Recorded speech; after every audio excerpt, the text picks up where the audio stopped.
to begin, I want to thank the two people who reached out to me to tell me that the first week one topic was very insightful, and they were able to understand a bit more about autism in depth, and to now they're like going to be more conscious on how to be more supportive towards their friends who are who have children on the autistic spectrum, and they'll be more more empathetic, that sort of thing. So that's really good to hear some positive feedback. It's kind of the reason why I'm doing what I'm doing. And when it comes to autism, I know many people want someone to tell you everything's going to be fine, it's going to get better. But you can get better. You can get better when you learn and find information that will help you to get better in understanding and dealing with autism. Okay.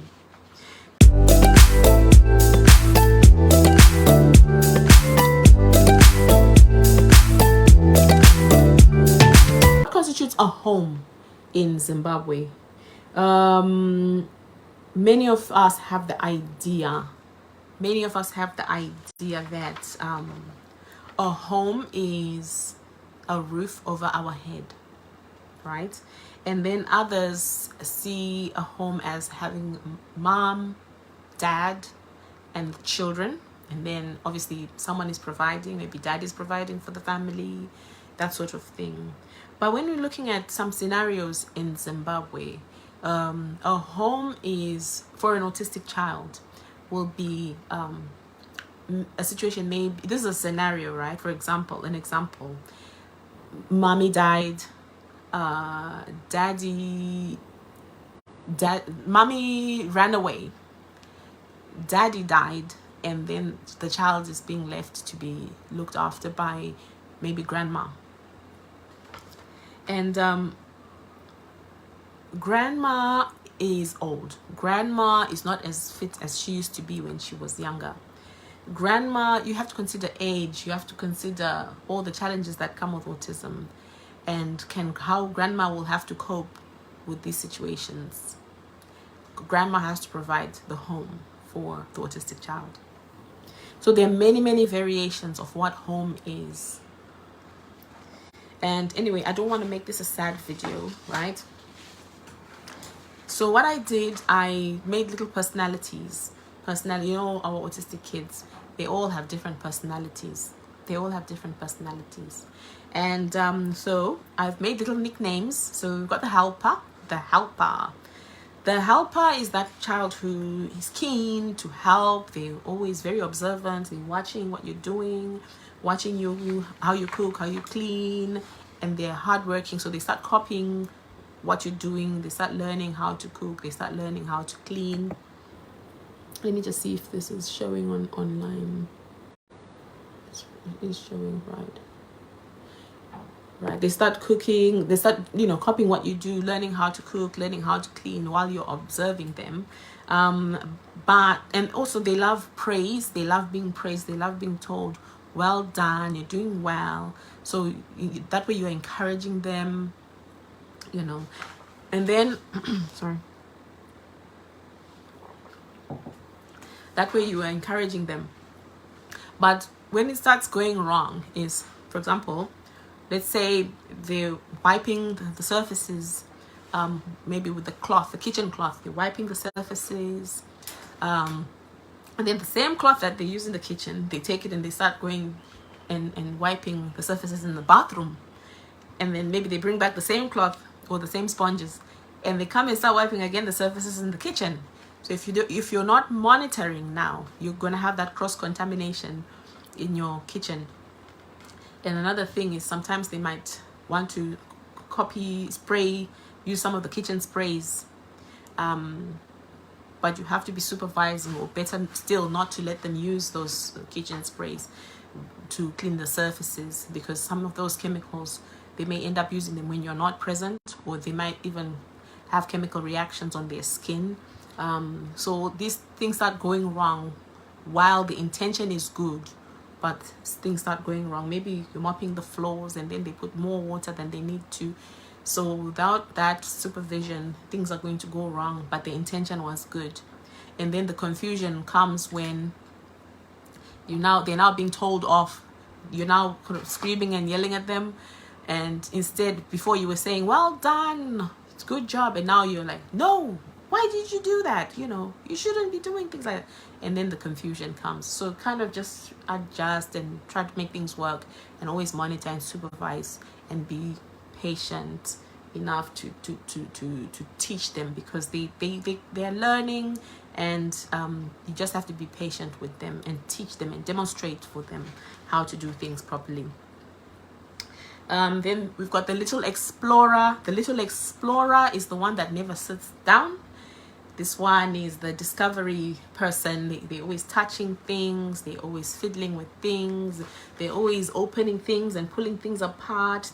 Things start to get wrong when they start opening the remote control and they start taking the batteries out. They're trying to assess how is this thing made. They're looking, trying to, So that's where things start going wrong. The explorers, they don't know where to stop. They will touch things and they end up touching dangerous things. They start breaking things because they don't know when to stop. The little explorer, but they're very, very very curious. The climber. I like to call my son a climber because he likes to climb sofas and he loves climbing. So before, when he was younger, he would climb even on the tables. So we have to discourage that, because when it starts going wrong, there's the risk of falling. Some autistic kids can climb shelves. They can climb all these things. They can climb the kitchen counters. They can climb the TV units. They can climb railings, windows, and go outside. Escape. They can climb high walls. They can climb fences. As long as there's that provision for them to pull themselves up, they can do that, and then they can escape. So you need to be very mindful of the little climbers, because one thing is, you don't want them to fall and risk an injury. You don't want them to escape, and you won't be able to find them. So the climbers, you have to be mindful when the autistic child likes to climb on chairs, tables, TV units, even walls and fences and windows. So I did say the risk of that is risking of falling, risking escaping, and then you don't want a situation where your child is missing, okay? Because there are horrific stories when children escape the home and then they go missing, because it's very difficult for you to then find where your child went. Sometimes they don't know how to make their way back home, okay? So and the good thing about some of the Zimbabwean properties per se is a lot of Zimbabwean homes have burglar bars. Unlike here in the UK, people rarely put the burglar bars on their windows, but in Zimbabwe a lot of people have burglar bars. So those actually help to prevent a climber to escape. Then we've got a fashionista, the little fashionista. A lot of autistic children, or some of them anyway, maybe girls or even boys actually, they tend to like to play with clothes. Some of them may like to change into clothes 7 times a day, Some will just like to empty the wardrobes, throw the clothes on the floor. Some may like to just change the clothes and dump them in water, in the bathroom, in the tub, and then just, start washing. Trying to imitate mommy, trying to wash the clothes, or just dump the clothes in there, and you have a new pile of laundry. So that's another issue. I had a challenge where one of my children I was dealing with when she would dump the clothes in the water, and every time you have to be running the machine daily. Thankfully, in the United Kingdom, many people have the washing machines, but in Zimbabwe, not many people have the washing machines. But another thing would be to get some help when it comes to the laundry. If you are having such a situation where your autistic child is running through the laundry. Another challenge I was having in the past was the ripping clothes. My daughter used to have a problem where she would rip her clothes. Like she would literally run through. I had paper bags and paper, the black sack full of clothes, ripped. And sometimes I try to sew them, to mend them, and you'd be so surprised the strength the autistic child has. Sometimes they will unpick even the stitches. You won't even know how they did it, because if I'm looking at my dress right now, I can't put my finger there, but they will unpick some of these stitches. Then they will even rip through. And I have replaced jackets, coats, zips. I had to replace the coat because the zips were damaged. I've had bags and bags and bags of clothes I had to replace. The challenge was at the lockdown. You know, when the lockdown started and then they shut down the stores, I had to buy clothes monthly. But when they shut down the stores, there was nowhere to buy the affordable clothes. You had to go and buy clothes like in the supermarket, and the prices are higher, and you can't be buying expensive clothes for someone to possibly then rip them. It's like wasting money. So that was a challenge for me as an autistic parent. So my child was running through clothes. She was just ripping. We couldn't figure out why is this child ripping clothes, but we thought maybe there was some kind of discomfort, maybe, I don't know. So all these issues are some of the challenges. So they run through the clothes. Then you've got the artist. That's another character of autistic children. The little artist. This is a child who can draw, very creative. They paint, they write, very good with their creative skills.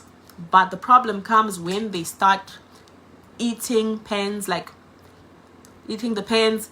They take out this, they open that, they even take the little dot at the little ball at the top tip there, and they start playing with the ink, filling their fingers, their hands, their face, the house, everything. So these are issues when you've got children with autism.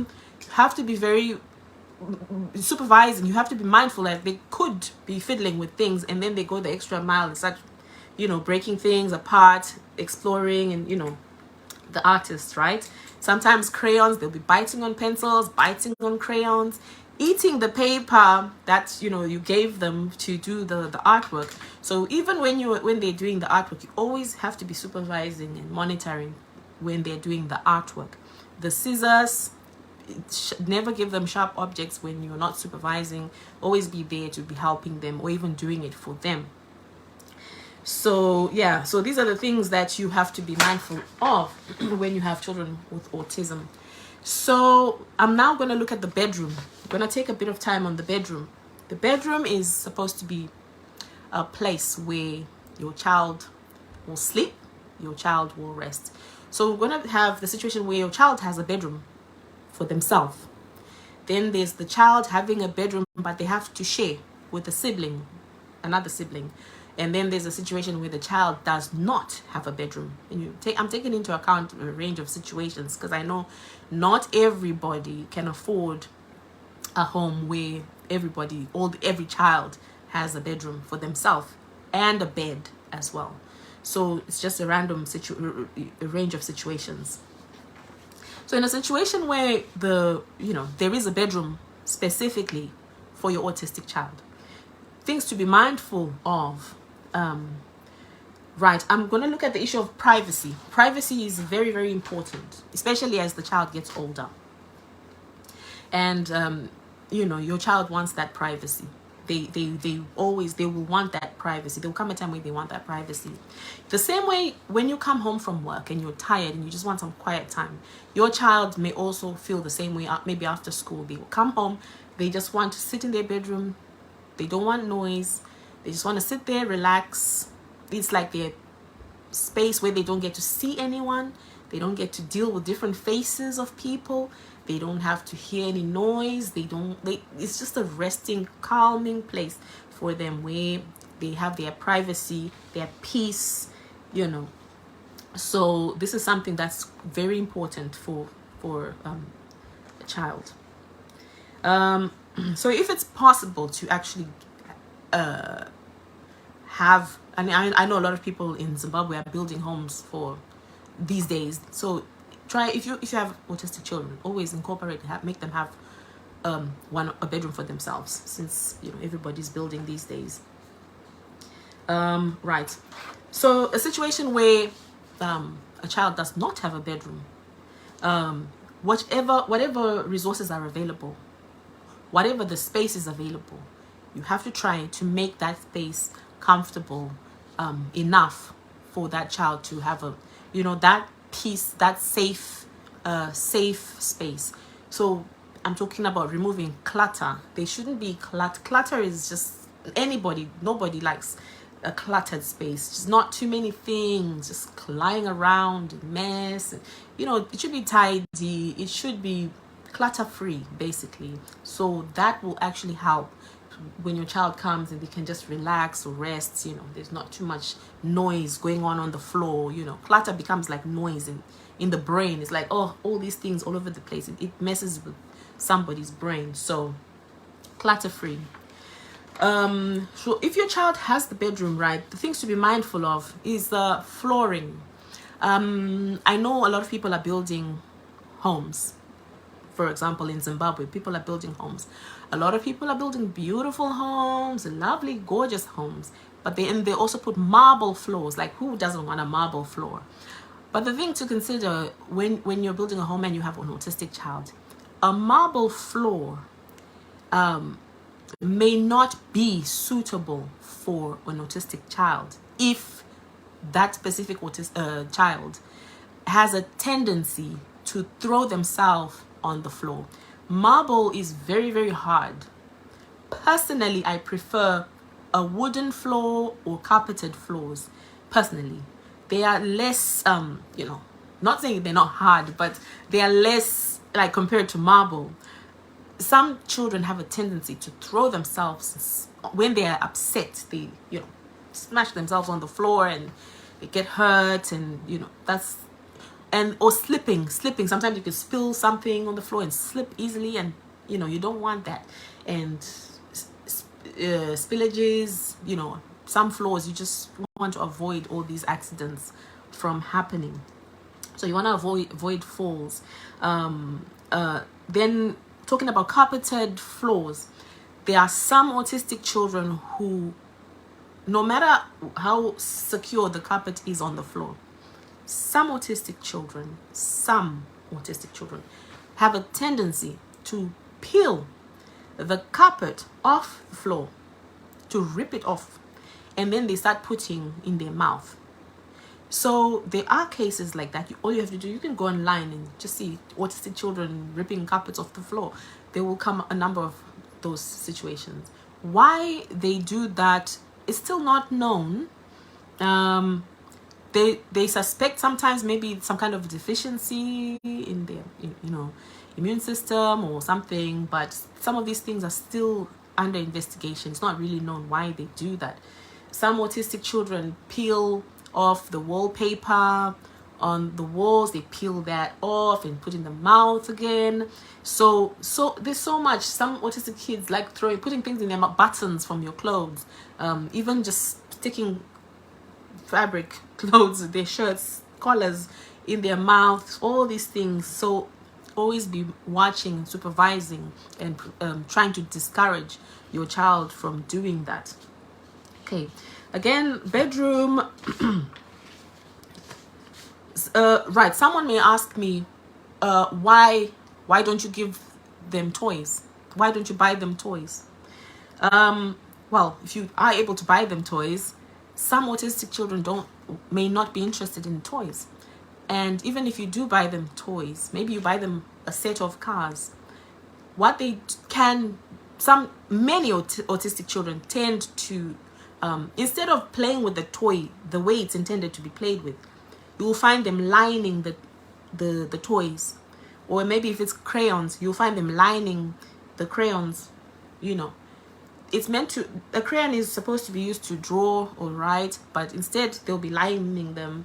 A toy car is meant to be, to push the car the way we play with toy cars. but instead you find them balancing the car or something, you know. So they have their own way of mind. They just don't do it the way you will expect them to do it. So sometimes those are even some of the indicators of autism, when you see them doing those little behaviors. Right. Right. Okay, let me just check again. Where am I now? Right. So even in the United Kingdom, some people cannot afford to have the homes where every child has a bedroom. So I don't want people to think that you know, someone in the UK, I'm sure they've got the money, the funds, they can afford to buy the houses that they you know, a bedroom for each child. So if you've got 4 kids and you want a 4-bed house or a 5-bed house, some people can't even afford those you know, those houses. It's expensive, you know. Getting a mortgage, you know, in the United Kingdom, it's not easy. So I don't want people to think that everybody's living pretty when they're in the United Kingdom. That is far from true. There are many people squeezing into 2-bed houses, 2-bed flats with 4 kids. So the reality is, it doesn't matter where you are in the world. You got to just try to make your home comfortable enough, especially when you have autistic kids. The sleeping space that they have, you have to try to make it suitable and a safe space. Okay.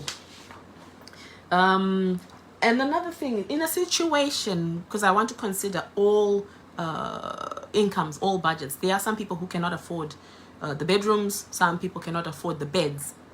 A situation where you cannot afford the bed, maybe you're living in a rural place, or even somewhere, you know, somewhere in Zimbabwe, and you're looking after a child, what you know, and I'm talking about maybe having a nice bed for your child.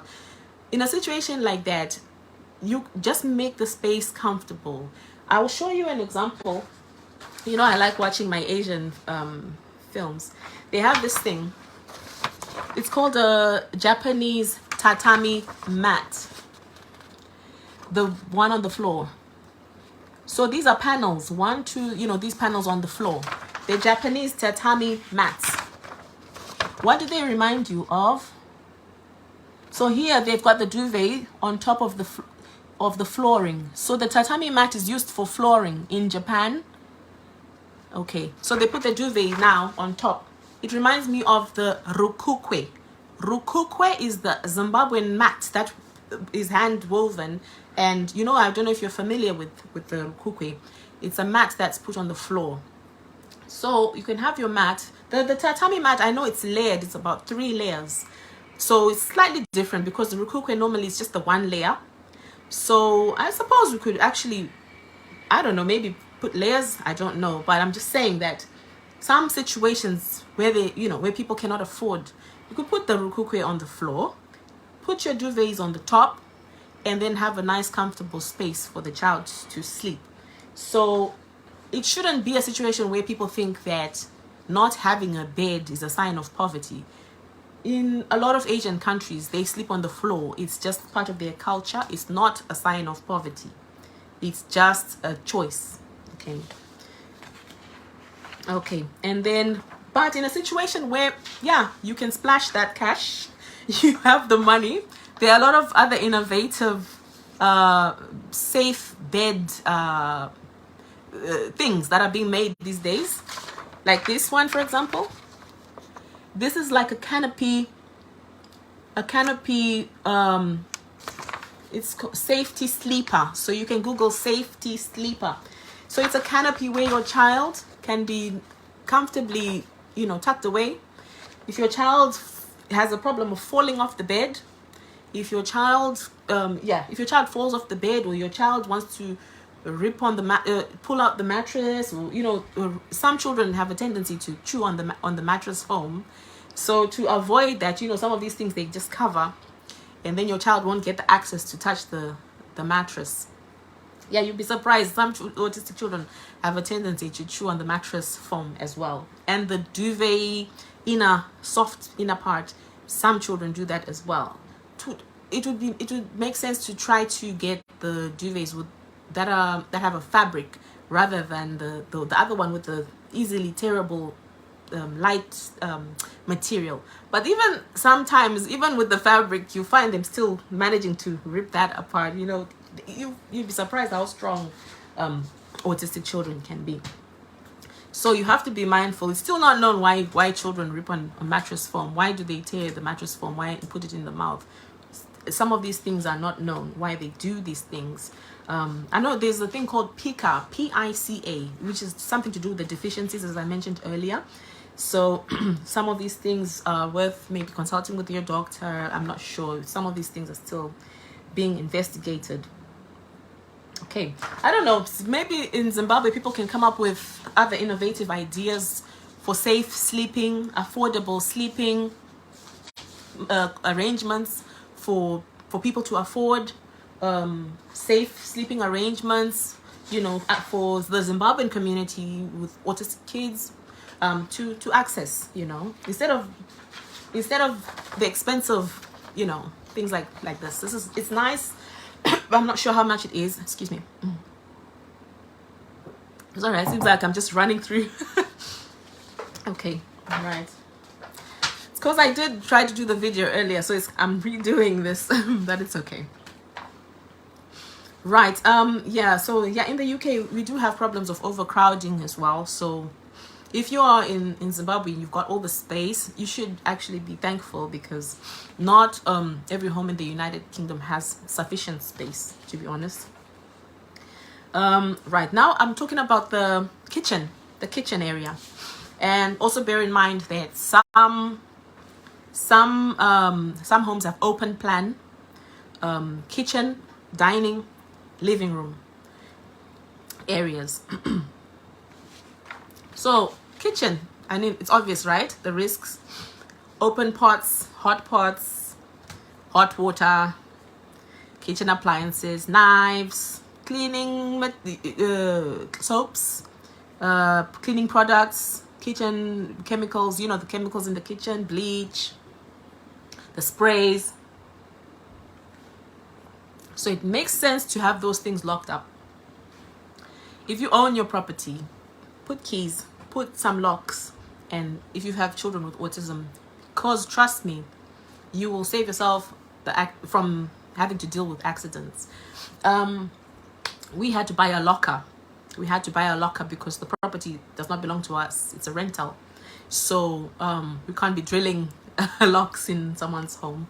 So we have bought a locker, and you know, we just lock away all the chemicals, bleaches, everything, lock it away. And no problems, because obviously there's no way your child will, even because I've got a 17-year-old, she can't access that either. The 7-year-old cannot access, the 17-year-old cannot access. So it's make sure everything like chemicals, kitchen stuff, locked away, right? Right. Dirty bins, you know, when you dispose of all the rubbish in the house. Some autistic children, especially the younger ones, they may have access. They may find it interesting. You have to be there. Supervision is the issue here. You have to be supervising them. Make sure they're not touching the bins, taking out wrappers and packs from the bin, or old dirty food, rotten food, plastic bags. Some autistic children have a tendency to actually rip, like they'll rip this with their finger because it's fun. Rip, and then put it in the mouth because it's fun. Rip, and put it in the mouth because it's fun. So you have to discourage that, because they're putting plastic in their mouth. Some autistic kids, plastic bags over their head, tend to do that as well. They don't know that plastics are dangerous. You have to put even lock away the plastic bags if you can. Put them as far away from their sight as possible, and never think that, oh no, my child won't do it. Sometimes autistic children are very unpredictable. Okay, glasses. I know we've got our glasses, our ceramics in the kitchen, but then you have the situation where maybe your autistic child does not know how to use them properly. For example, my son is 7, and I've lost a lot of glasses, drinking glasses, and my nice plates, because what happens is, there was the time when he was not able to feed himself, and he wouldn't even touch a spoon with his hand. I don't know what it was about the hand. He would be like this, you know. But now, thank God, he's able to hold a spoon, and he prefers spoons to forks. So he's able to hold a spoon confidently and to feed himself confidently. I just lay a cloth for him nicely, put his plastic plate, plastic spoon, and he's able to pick up his rice and eat. But then when he finishes, now the problem I'm having now is he just tips the plate like a, you know, like a flying sauce. You know, like a flying sauce. It just goes whee wherever it lands. That's it. So yeah, my poor rugs. I've had to change rugs. I've had to, you know, right. So the cup as well, even if it's still got the water inside on the floor. So yeah, my mop. I make use of my mop every single day, and my dustpan. So yeah, you need a dustpan and mop handy every single day, right? So that's the situation. So yeah, sometimes they break a lot of your kitchenware. It really depends on age and if that's what your child does. But my child does that. Okay. So yes, we've got those helpers. Remember the helpers who love helping us in the kitchen. So sometimes they tend to, let's say, help me with cooking, for example. They want to help you with cooking. So now, if you're not supervising, they pour the salt. They might pour more salt, or the spices they just pour. They won't know the quantities. So I've had to teach my 17-year-old that when you're putting spices, you just put half a teaspoon or a teaspoon, and not just pour with the packet. Otherwise, you're gonna have salt. You're gonna have a lovely concoction of all sorts of spices and salt, and then also sugar in her tea. Don't pour sugar. I'm always having to fight with her, saying no, you cannot put that amount of sugar. You have to put 1 or even 2, but she wanna just pour. Like if I'm not looking, she'll put half a glass of sugar in her teacup. Then when you're washing the dishes and you find this amount of sugar, and you're just like, no, this is not correct. But autistic kids, they love that taste thing and they love to experience. But when you're not looking, they take advantage of when you're not looking. Okay, again in the kitchen, we've got risk of spillages on the floor, playing with food, overusing the recipes like sugar, salt, spices, raw meat. My son loves bacon. So it's in the fridge, and if sometimes I may take maybe some 2 rashers or something, and then I close it. If I leave the room and then maybe for some reason he wants bacon, and then he will access the fridge and he reaches where the bacon is, you'll find taking it out, the raw meat, and then you'll find him starting to put the raw meat in his mouth. So now your child is accessing raw meat in the fridge. So what you don't want that, right? Obviously, raw meat, risk of salmonella, risk of food poisoning, etc. You don't want your child accessing raw chicken. They touch the children with autism. A lot of them they touch. They love to explore. Remember the little explorers. So if you can put it far away at the top, or find a lockable containers that you can, like the lunchboxes that clip, that way, and put it far away from, like, at the highest points in the fridge if possible. Again, in the kitchen, we're looking at irons. I don't know where you keep your iron, your hot iron. Never leave your irons unattended. Sometimes they climbing kitchen units, chairs, trying to reach for things in the shelves. Then you've got plugs, the plugs in the kitchen, your toasters and teapots, cords, sharp tools, pens, even like pens. Yeah, pens. Remember I mentioned about pens earlier. Kitchen scissors, other gadgets. Okay, we're still on the kitchen. Or are we? Oh, I think we've actually moved past the kitchen. Yeah. Okay, so that's the kitchen. Now let's move to the living room.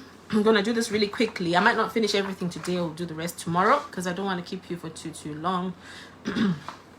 So the living room now. The living room, you have I know everyone wants to have a beautiful living room these days. Who doesn't want to have a beautiful living room?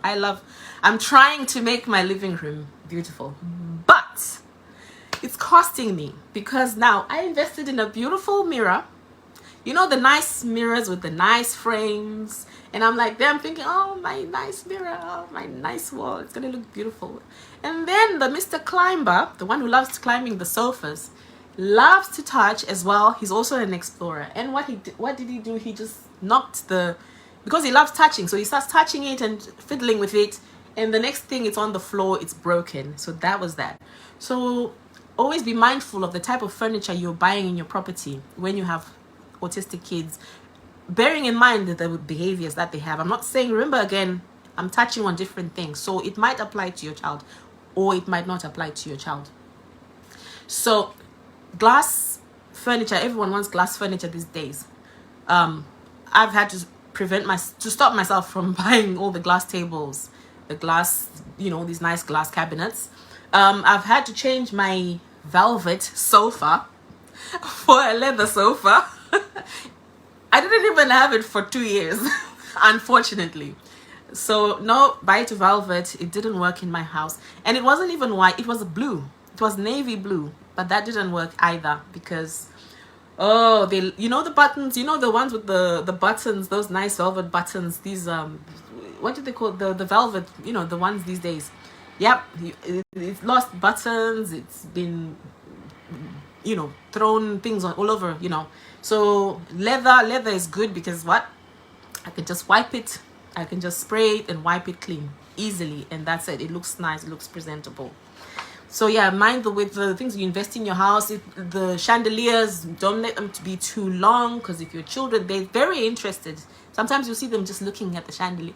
If they have access to pull, that will be the end of the chandelier. So just be mindful, otherwise you're going to end up spending a lot of money, and the kids, they love damaging. So, for example, in the United Kingdom, right, a lot of the new build properties in the United Kingdom are made from the internal walls are made from plasterboard. I don't know if you're aware. A lot of new builds are made from plasterboard. So I've had the situation where my older autistic daughter, she sometimes, when she's just sitting in her quiet space, so she still starts trying to experiment. The next thing, boom, just like that, there's a hole in the wall. So I'm thinking, what?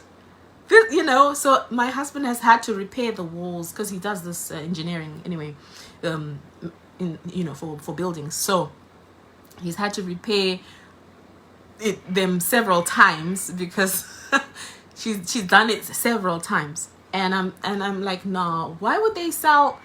Do you know how much homes in the United Kingdom cost? You can't, for a 3-bedroom, you're looking at £500,000, do you know? And I'm thinking, £500,000 for plasterboard? Honestly, the people who are developing properties today, please, let's be fair. So if you're building homes in Zimbabwe and you're using brick, you're doing a great job. You need to clap hands for yourself. You're doing fantastic. Honestly, this is the £500,000 for plasterboard. No, this is not acceptable. It is unacceptable. I'm sorry. So yeah, I have a problem with that. Anyway, so we talk about expensive furniture, expensive vases. I know everyone wants to look glam these days, but your vases, put them in places where your children will not reach. My children, this is metal. The only vase is this one here. So I'm a bit careful with that. So I don't put it on the main table. I put it at the back there, because I like it. But I just don't want them to access it. Otherwise, it's gone. My table vase is metal. It's mesh one, the one that this is sitting on. It's a mesh thing that goes round. So I'm also very mindful when I'm buying things that these things are not, even if it falls, it's not going to break. So you have to be mindful with your furniture.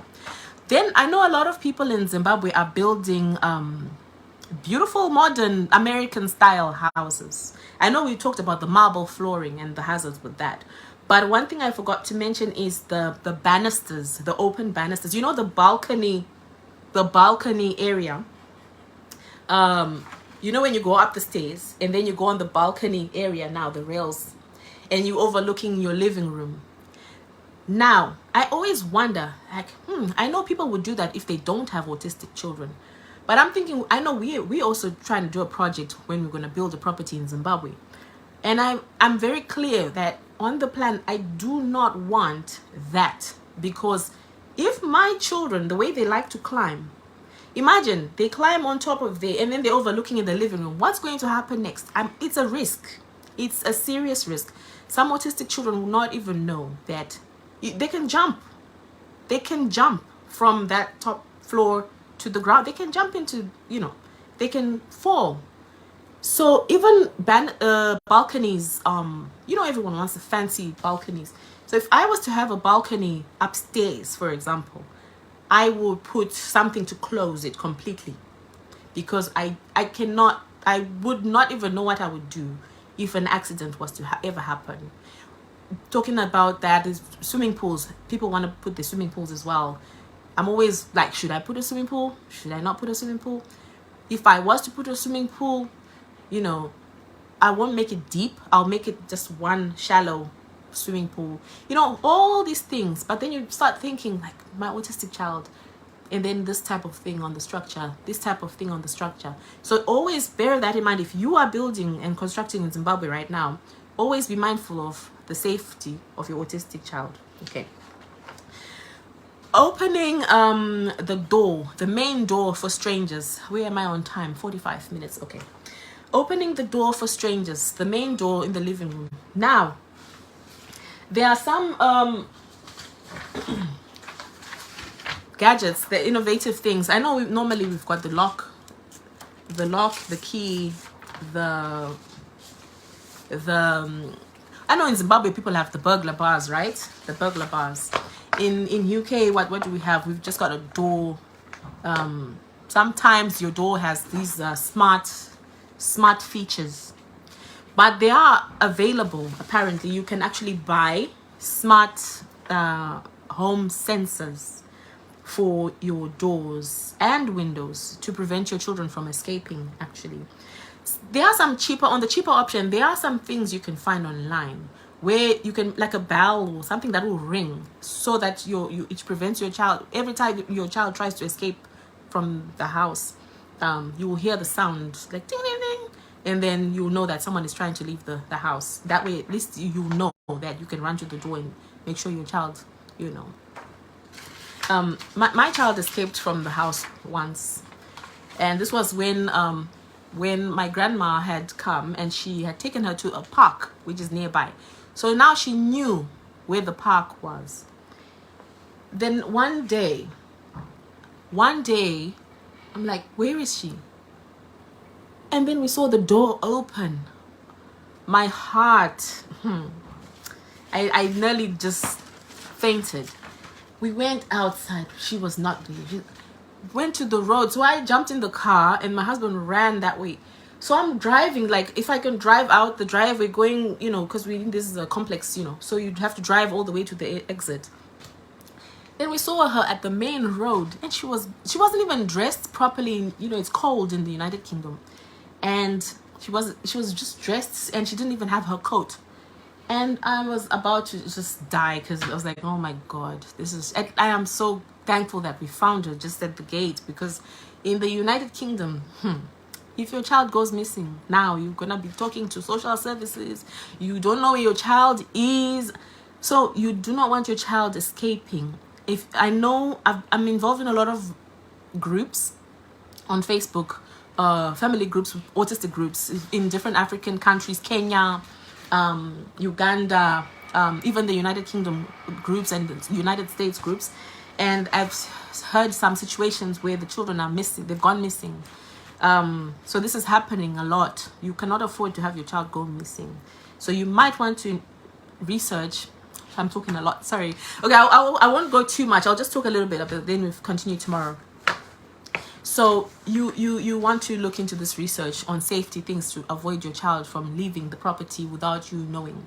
So have a look. There is a good resource called Autism Parenting Magazine. I don't know if any of you ever look on their website.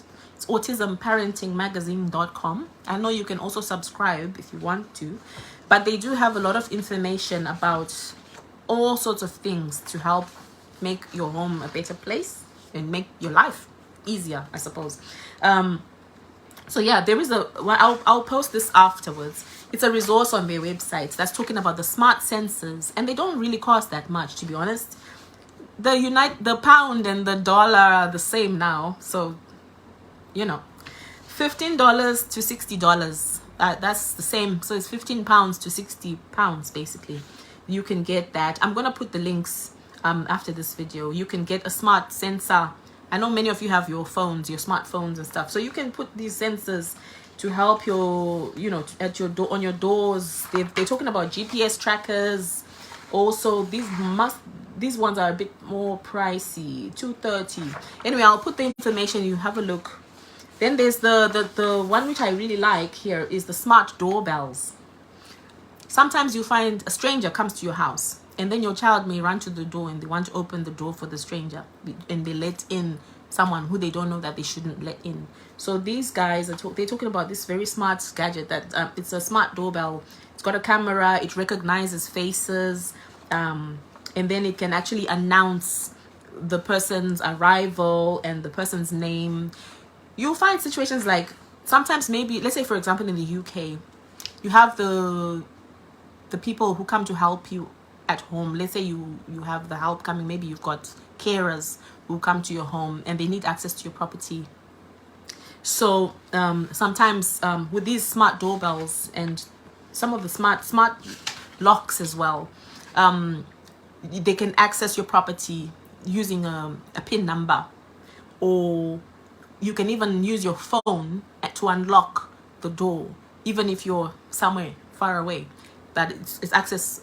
You can use your phone to just press a certain number, and then it unlocks the door for you, even if you're far away. So all this stuff is available. So it's just a matter of looking up and finding out in more detail what's available. So you shouldn't think like, oh no, it's too expensive. Oh no, it's just in the West. No, if it's if it's $15, even in Zimbabwe you can buy that. That's affordable. Right, so I think I'm going to stop here for today because I don't want to, that's almost an hour. I hope it's interesting.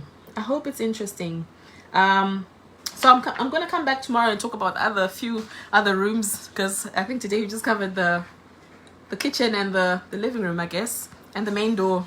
So yeah, I'll come in touch again tomorrow with the other bits left. And yeah, I hope you find this helpful. Oh yes, I just want to say, if you have house help, domestic workers, I know a lot of people in Zimbabwe, they want someone to come and work in their home and help, but then sometimes you have an autistic child. If you don't do some of this research, or if you don't make the work easy for your house help, or if you don't train them with all this information I'm sharing for you, this can be very helpful. If they feel like the job is too tough, they're going to run away. They're going to run away. But then the problem with that is you want consistency with somebody who's looking after your children. You want someone who your child is going to be familiar with, and you want them to feel safe. Sorry. You want them to feel safe. If you keep changing faces, that's going to confuse your child. They don't know why there's so many strangers every single time. And you want to be fair. You want someone who can stay long. Someone who you can teach and show and teach and learn how to take care of your child for you, so that you have peace of mind. You can go out about doing your business, but you know your child is safe at home when they're with so and so. Give them incentives. Give them things, that will make them feel like, I'm valued. It's so important. It's so important, because this, looking after an autistic child, is not easy. It's not even easy. If the pocket allows, you could even get two people, one who specifically look after the child, the other one who does the cleaning. Because to be honest, juggling both is not easy. It's not easy. I don't know if I'm wrong, but I'm sure that you agree with me. But yeah. Anyway, I think that's all for today. I don't want to keep you too long, because I know I can go on. And I don't know if anyone wants to share anything, or ask anything at all? Does anyone want to say anything before I go? Okay, just let me know. Okay, I don't think, okay, all right. Thank you so much for joining, and please just share. We're just trying to spread autism awareness to people who have no access to some of this information. And yes, I do get inquiries. Some people ask for help, but we can only do so much. But this is the start, so we're going somewhere. We are going somewhere. Okay, thank you so much, and take care. Enjoy the rest of your day. Okay, bye-bye.